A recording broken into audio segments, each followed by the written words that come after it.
let's get into these AFC playoff predictions. The first game up, the Dolphins at the Bills. 1 p.m. Eastern time Sunday. They split both matchups, but I think it doesn't matter, right? Because Tua's not playing. Yeah. And if Tua's not playing, I think this is probably one of the more boring games of the slate of the playoffs. Yeah, no, this is poopy. When I was doing my notes the last couple of days, it's like, oh, who's going to play quarterback? Tua, Teddy, Skylar Thompson. I thought the Bills would win regardless, but then this morning, you still have another bite of that munchkin. That's crazy. This morning, once it was announced that Tua was out, game's over. I mean, the Bills have been hot, won 7 in a row. I don't see any world where Skylar Thompson is going to go into Buffalo and beat this Bills team. Do you see a world where Josh Allen completely plays like shit and loses them the game for them? No. Because the Dolphins can't. The Dolphins defense will have to outscore their offense for them to win this game. They're going to need punt return, touchdown, kick return, a pick six, a fumble. Like, it's going to have to be a very sloppy game from Buffalo on offense and on special teams, I think, for Miami to stand any chance. They scored 11. I mean, the Jets defense is really good, but 11 points, not great. There's, unfortunately, no way, no how the Dolphins win this game.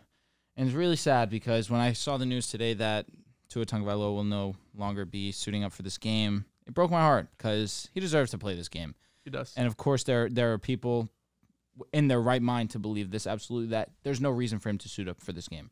Why are we going to put him in jeopardy to potentially ruin his career and never suit up again and play in the National Football League?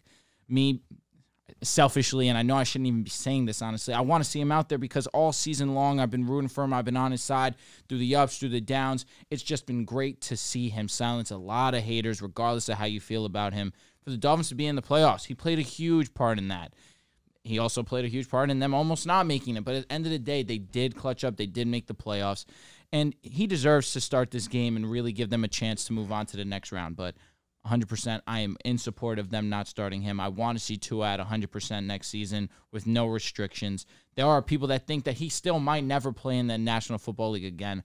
I think that them sitting him now is precaution because they understand that this is their future. This is the first time in a while that a quarterback that they drafted put them into playoff position. So I think they understand that they have to be very, very cautious with this guy, especially because he's been injured on national television too often for their liking. So hopefully next season Tua comes back guns blazing. But talking about this game, it should be very one-sided. The Buffalo Bills have been playing very good football. They also are playing with a motivation. That is DeMar Hamlin. That is the reason why I do believe they will be coming out of the AFC. The Bills have been playing great football, and most importantly, Josh Allen has been great. Yes, the turnovers have been a little bit high for people's liking, and we're going to talk about Boom Fantasy in a little while, and I do believe that he might even have an interception, a couple turnovers this game, but it's not going to stop the Bills. Miami simply just does not have the firepower offensively or defensively to keep up with the Bills, and on top of it, the Bills' defense is going to make it a living hell for Skylar Thompson and company to have any type of success. I understand Mike McDaniel is an amazing head coach, but I'm sorry. When Skylar Thompson's your quarterback, you're cooked. It's simple. So Bills by 20 would not be shocked. 30-10 type shit. When the initial line of this game came out, I think it was at like 10.5. 10.5. Yeah. I had a feeling Tua wasn't going to play, so I took the alternate spread at minus 13.5, and that's where the line is right now. Shit. After the news of Tua, yeah. So I initially took that bet. Pretty pat in my back. I'm a visionary. I see things before they happen. And, of course, it's going to be one side. Skylar Thompson's playing quarterback. There's no respect for Skylar Thompson when it comes to opposing defenses. He cannot throw deep. He underthrows a lot of throws. And, to be honest, it just makes the Bills' life and path to Super Bowl that much easier. Having a game like this where you don't have to worry about the defense. Josh Allen is going to carve up the Dolphins defense. I think he's gonna do his thing, and you don't have to worry about their offense. Yes, they have Tyreek Hill. I think that Raheem Mostert has been able to get going on the ground, and Mike McDaniel has been doing a better job as of recently. Has he been cleared in to getting play? It going? That's a fact. It's had because I did see that he did pick up an injury last week. Oh wow! Yeah, He might not be cleared to play. Wow. So it's that a would big be Jeff huge. Wilson. It is a big Jeff Wilson day potential, but Mostert's been solid recently. Because I do think the Bills' rush defense is vulnerable. In Week 15, the Dolphins had 188 rushing yards on them, and I thought that they should have ran the ball a little bit more. But ultimately, I'm looking at some key matchups: Xavier Howard versus Stephon Diggs. That's going to be a really good matchup to watch. Interesting. The Bills' secondary on Hill and Waddle But even then, when you cannot stretch the defense out vertically because your quarterback can't make those passes and sometimes is unwilling to, it's going to be hard. And I think the Bills' offensive line versus the Dolphins' defensive line, I'm not a big believer in the Bills' offensive line. I think the Bills have a lot of holes on their roster in general that can get exploited, just not against this Dolphins team. They can't stop Josh Allen. It's as simple as that. And Josh Allen in the regular season has a 95 passer rating from 2019 to 2021. In the playoffs, it's a 108 passer rating. He gets significantly better in the playoffs, Josh Allen does. And I expect this to be a high-scoring game for the Bills, low-scoring for the Dolphins. My score prediction is 27-9 Bills. Ooh, 9 points. That means that they have to get down the field 3 times. Yeah. Maybe they get lucky. Yeah, Get facts. interception. Turnover, that's what I'm saying. A bunch of Facts. field goals. He said 9, so Yeah, that's what, get down the field 3 times. I'd be impressed. Listen, man, get well, Tua. I think that's one thing we wanted to see Tua in the playoffs, especially with this matchup. Round 3, they split the series in the regular season. These two teams that have been button heads. You wanted to see that round 3 matchup. Josh Allen is undefeated at home in the playoffs, so this is a game. Even if Tua was playing, I still had the Bills winning because I know Josh Allen in the playoffs, he turns it up a notch. Tua, this would have been his first time in the playoffs, so it'd have been, it'd have been a little skeptical, but Tua's not playing. I got Josh Allen and the Bills comfortably. It could be. I think my score I have 30-10. I don't see them scoring. Maybe they get a sneaky touchdown at the end. I think they get 1 touchdown. Maybe garbage time. It's like 30-3, and they get a garbage time in the fourth quarter. But this is one of these games. There's a handful of games, unfortunately, because of the injury to Tua. We'll get into the Ravens later with Lamar. That could have been a good game, and now we're looking at it now. It's like there's probably going to be 2 blowouts, unfortunately, on Wild Card Sunday or Wild Card Weekend. So for each playoff game, we're going to give our favorite Boom Fantasy line on the game. Yep. For this one, mine is James Cook over 36.5 I like that one a lot. Okay. Yeah, I saw when we made that line today. I can't say whether I like it or don't like it, but he's hit that in the last 2 games, and he's the number 1 running back for the Bills. Yes, he's going to be starting to turn next year. into the number 1 for sure. James Cook. I also have the same one. Yeah. Rightfully so. I think that was the one I seen. I was like, this is the obvious one, easy one. So we also have a matchup on Boom Fantasy. It's James Cook versus Devin Singletary. Last time I looked, James Cook was getting rushing yards. I think it was like plus 5 or 6 rushing yards for James Cook and Singletary. Yeah, right now I saw Singletary's at like 45, 47. Last I saw, and then James Cook was in. What'd you say? 35, 36.5. So definitely they believe, because Singletary for the majority of the season has been the primary or the leader of the two, but James Cook of recent has definitely been getting integrated and very well acquainted with the offense. Yeah, I'm not gonna lie. I think this is a lock. I think 36.5 is a lock. Nah, that's fine. I look. James Cook has been the number 1 running back in their offense, and He's looked explosive. If the Bills are up, which they probably are, and they're getting more touches, They'll run the ball. I just feel like this is one of the ones that I really like, and he's been coming on very strongly.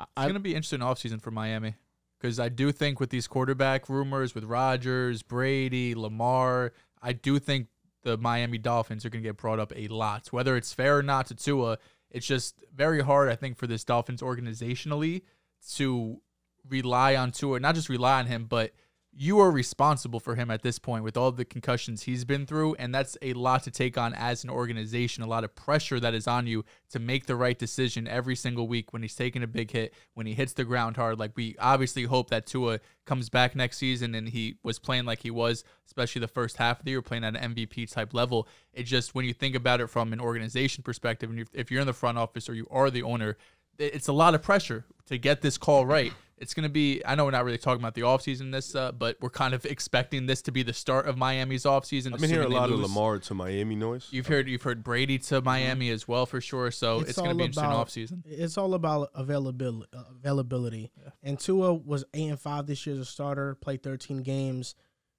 You could argue if he doesn't go down, and obviously bad luck, unfortunate, they're in the playoffs comfortably. For sure. You can say that. And the fact that he did go down, they barely got in by beating the Jets, who at that point had already collapsed beyond God's green earth. There was nothing you could do about the Jets. God's green earth. So yeah, and now in the playoffs where you need him the most, he's not playing. So yeah, I think that does come into question, like Derek Carr or Tua, in this offense at their best. Are they similar? Yes, they are. It's not disrespect. And who's more available? Derek Carr. It's really not disrespect because at the end of the day, I mean, Tua obviously had the numbers this year. This is probably Derek Carr's worst year, and even still put up decent numbers. But when you just take into perspective the significant head injury that is going to, really going to be over Tua's for the rest of his career, it's going to take that into account when they're making these decisions. So we were talking about Boom Fantasy lines, and I spoke about it a little bit earlier. We have Skylar Thompson lines out? No, I haven't seen any Skylar yet. But they'll be out there, don't worry. The one that I do have is Josh Allen over 0.5 interceptions. I do think he'll throw an interception, and I think that's only for the fact that sounds like a hater. He's gonna no, not at all. I just think that it's gonna be a comfortable game, and Josh Allen's just gonna be kind of doing Josh Allen things, and one's just gonna get away from him. Josh Allen wasn't one of the league leaders in interceptions for no reason. He trusts himself. He definitely is very comfortable with his arm.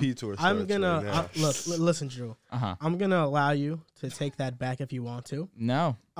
So he's been to the playoffs three times in 3 seasons. Last year he did not have one. I know. He's 6 games in the playoffs, 14 touchdowns, 1 interception. Does not do it. So you're banking on him getting 1 against. But he's the been Dolphins. inconsistent this when year. He doesn't have to. He probably doesn't have to do too much this game. No, I don't disagree. He's like I don't know. There's been some times where he hasn't had to do much in the regular season. Yeah, there's been that Bears game. He just threw it right to the linebacker. There was a play where he just. No, this year the inconsistency after the elbow injury has definitely his interception percentage in the playoffs is 0.4. Oh no, Josh Allen is one of the greatest we've seen in the playoffs in recent memory. He's been unbelievable. He's been all right. Take it easy. Take it easy. All right. That doesn't take away from Josh Allen's greatness. He's been unbelievable, but I just think one gets away from him. I think that especially going against a division rival. Guys, Rev said it perfectly. This is round 3. The defense that has borderline held, quote-unquote, held them in check, even though they did give up 30 points the last time that they did meet. But that was also in home where Josh Allen was comfortable. The Dolphins held them in check? Yeah, a little bit. Dolphins or Allen? What do you mean by that? Sometimes he does it to himself. No, for sure. Game 1 more mostly, but even still, he just threw for a ton of yards. Game 2 was Josh Allen being Josh Allen. It was just a masterpiece. Game 1, though. I was intrigued on his rushing yards. I think it was 50. Yeah, he's around 50. But I didn't feel comfortable taking that because, like you said, he's not going to have to do much here, so that I feel like he'll save his legs. And I didn't love the over on the passing yards either, 260, even though for Josh Allen, he could do that in his sleep. But again, in a situation where he might not have to do too much, I feel like I like this one. The Stephon Diggs line was at like 70-something yards. I didn't love that one either because the last couple times that the Dolphins have played, they've really honed in on Stephon. I don't feel comfortable betting on Gabe Davis and Isaiah McKenzie, with all due respect. Not Gabe but Davis. I will say playoff. Did he cash? Did he? Oh yeah, you owe me some bread. You owe me some bread. I'm messy. I meant to do it in the opening. I forgot. You owe me some bread, my brother. Bro's like a student calling out for homework. He's a Fed. Federal agent right there. He's a Fed. Yo. The Kyle Pitts bet doesn't cancel out? Bro, he played 10. He played 10 games and had 300 yards. He missed 7 games. He wasn't getting that regardless, bro. I can't. 7 games, I can't just throw that out. Bro, he had Desmond Ridder. It gets voided. I don't owe you bread. You don't owe me bread. Gabe Davis had an ankle injury early in the season. He played 15 games. He was hurt, though. He was hobbled. But he played 15 games. He was playing 90% of snaps. Bro, he almost had 1,000. He had like 840, 830, some shit. Yeah, that's almost 1,000. He didn't even crack 9. Bro, that's 170. Lazard too. Okay, Lazard I'll give you. As long as we agree that the Pitts and Gabe Davis bet cancels out, and I just pay you the Lazard bet. How many bets did you have? We had 3. We had 3. Damn. We had 3. How many did you win? No, so what's up with the Jaguars and Dolphins bet? It's a push. So playoffs, it doesn't matter. No. So, at this point, it's kind of unfair. What if the Jaguars win and the Dolphins lose? I'll give you a hug. They fucking with you, bro. At the end of the season, it's gonna say if the Jaguars do beat the Chargers, which that's gonna be a great game. Yeah. But really it'll say what? It'll say 9 and 8. No. It would say 10 and 8, right? 10 and 8, yeah. And the Dolphins would be 9 and 9. Unfortunately, the regular season ends, so Apparently, you two have a Chiefs Bengals bet. We do. Who's saying that? Fan. Jason. They know more than us. So I have the Chiefs. Somebody said better record. I mean, there's no way he I doesn't took have the Bengals. Yeah. There's no 100% he doesn't have the Bengals. I don't remember that bet though. I make so many fucking bets. That's our problem. I wrote down all the ones Joel and I had because I know he was going to try to skate his way out of it. I was like, not happening. No way. Bro, but you bet me Jalen Brunson wouldn't be an all-star. He wasn't on the list. I mean, I didn't even bet it, but he wasn't even on the top 10. Nah, man. It's Wait, when that happened? It's unfortunate, man. So we'll talk about it. Nah, this is making me rethink my bets, man. Yeah. My Well, goodness. you get very high on these players like Gabe Davis and Lazard, who are fine players, but you think they're going to have these huge leaps because of opportunity. No. I thought Lazard would have that because of opportunity. It didn't happen, whatever. But Gabe Davis, it should have happened. And I still stand firm on he's a good receiver. He's a good receiver. He's a high end wide receiver 3. You ain't Like, he's a really good deep threat for your wide receiver 3. I'm gonna be honest. And Paris Campbell did his thing this year. Yeah, do we have a Paris Campbell bet? Nah, we didn't have a Paris I think he has an Campbell agenda. Yo, though, Van Jefferson or Gabe Davis? I'm not big on either of them. Neither am I. Guess That's why I'm how, asking. guess how many yards Paris Campbell Probably had this Gabe year? Davis. 540. 780. 630. 623. Okay. Yeah. I told you he's good, man. He's solid. Receiver. He's just been hurt his whole career Campbell. Hate Nah, that he's a for good him. receiver. with the mess at quarterback. It's not even that I make bad bets because the DeJounte and D'Lo bet, I'm gonna cash on that. But you I just cashed out early. You folded. Yeah. The but- Wizards versus Bulls? Ooh. Well, that's That's face like tonight. week They by play week. tonight. That's literally week by week. I know. You guys been hot. Yeah. But that made me realize to not fold on things. Because Yeah. if I would have, because I Yeah, could the have, D'Lo one you cashed out on like fucking week 2 of the Bro season. gave up like a month in. He was like, Bro, I'm done. Tell me I'm not a genius for that. Gave bro, up a because month in. I could have definitely folded on the Jaguars and Dolphins bet early too. I could have. Yeah, I mean the Jags were 2-6. Yeah, and I was like, nah, yeah, because down bad. the D'Lo and DeJounte bet told me that. Talking Jerry about Jeudy it, does clear Gabe Davis. no, Oh, absolutely. It's not even a question. It's really a toss up, bro. We're talking It's about really we're talking nice. about AFC Player of the Week, Jerry Jeudy. Yeah, Put some he respect on finished his the name. year would you? strong. Yeah, finished he the year did. strong. Bro has never had a playoff game like Gabe did. I'm sick. He just missed a rack too. Yeah, 972. I'm devastated. Better season than That Gabe. hurts.